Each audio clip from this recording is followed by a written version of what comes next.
Thanks for being available. I do appreciate it.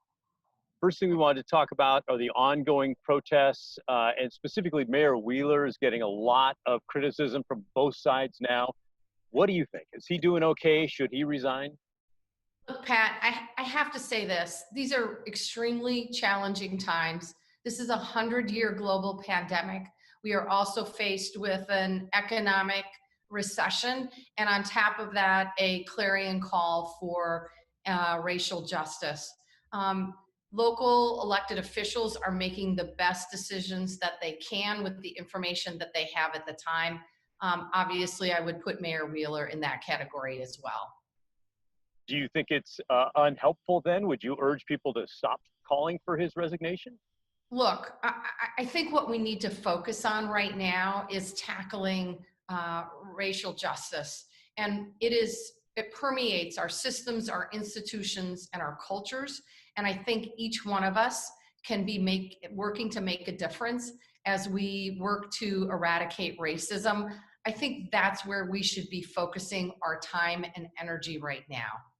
Okay. We saw your plan for helping to stop the violence in Portland.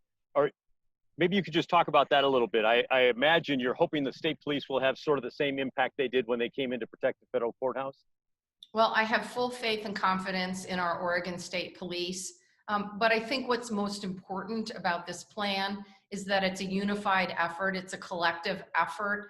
Not only do we have the Oregon State Police, we have Portland Police Bureau, and hopefully our local partners to assist in this effort. My number one goal is to ensure that people can be safe. But the second thing is I want to make sure that we can allow peaceful protests around the city and frankly around the state. I am hopeful this plan will work. If it doesn't work, we will try something else. There's just been so many people gathered on both sides and the police obviously outnumbered. And I know the mayor has asked several times, why not send in the National Guard, if not just for the weekends when the huge rallies are happening? That's a really good question, Pat. First of all, our National Guard are volunteers, right? And what we need in these situations are trained law enforcement, and that's why this collective effort is critically important. Our National Guard, and I am so incredibly grateful for all of them and their employers that allow them to do this work, are assisting us in a number of efforts, from responding to calls at the employment department. They have helped deliver personal protective equipment throughout the entire state. And as you know, it's wildfire season, and they also assist with that effort as well. I think it is so important that we put them in roles that are suited to their training, their ability. But it does seem that if you could bring 2,000 men and women into Portland to protect the public buildings, that would tip the scales, wouldn't it? I think that's a really good question, and I think people are asking that. But if these folks are not trained in crowd control and not trained in law enforcement, then you're not putting the right seats in the right location. You're not putting the right personnel to do the right job. And that's what we need now. Okay. And what about this killing over the weekend? I've heard a lot of criticism of President Trump. It seems like, frankly, maybe there's a lot of blame on both sides to go around.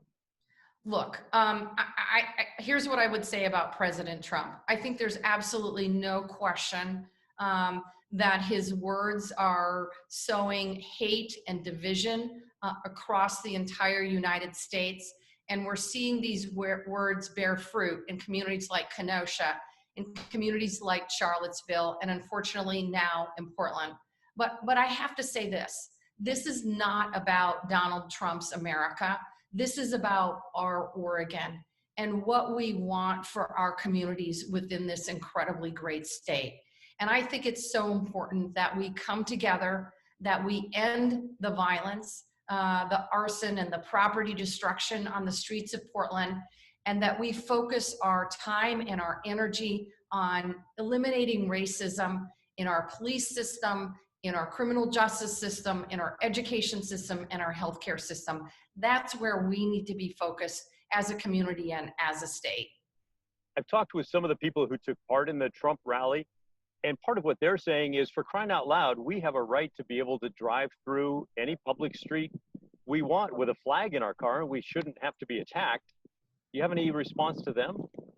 Absolutely. And I have worked incredibly hard during my tenure as governor to make sure that the rights of folks who oppose my executive orders, that their free speech rights are protected, as well as those issuing a clarion call to end racism in this country. Both sides, all sides have an opportunity. They must have the ability to exercise their right to free speech. But there's absolutely no question that the president's political rhetoric is certainly a call to violent action in this country, and it's absolutely unacceptable. Okay, and as far as detailing on the state police, do you know how many and when they'll come to town and that sort of thing? Look, I am confident. Superintendent Travis Hampton has been an exemplary superintendent.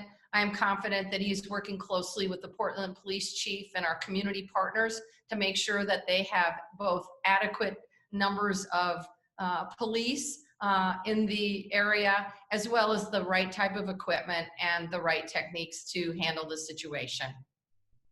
Okay, and since I think we have just a moment or two left, can I circle back one more time on Ted Wheeler? Are you confident in his leadership and direction? Look, these are really tough times. Elected officials at all levels, including at the state and local level, are having to make really tough decisions. I know they're doing the best job they can, given the challenging times and given the difficult situation.